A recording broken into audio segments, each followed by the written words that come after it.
C. Joseph Vijay எனும் நான்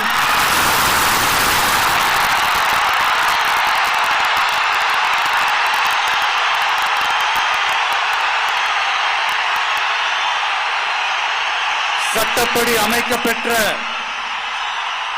இந்திய அரசியல் அமைப்பின்பால் உண்மையான நம்பிக்கையும் மாறா பற்றும் கொண்டிருப்பேன் என்றும் இந்திய நாட்டின் ஒப்பில்லாத முழு முதல் ஆட்சியையும் ஒருமையையும் நிலை நிறுத்துவேன் என்றும் தமிழ்நாட்டு அரசின் முதலமைச்சராக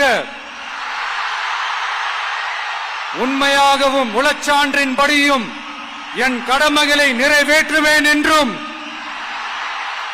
அரசியல் அமைப்பிற்கும் சட்டத்திற்கும் இணங்க அச்சமும் ஒருதலை சார்பும் இன்றி விருப்பு வெறுப்பை விலக்கி பலதரப்பட்ட மக்கள் அனைவருக்கும் நேர்மையானதை செய்வேன் என்றும் ஆண்டவன் மீது ஆணையிட்டு உறுதிமொழிகிறேன்.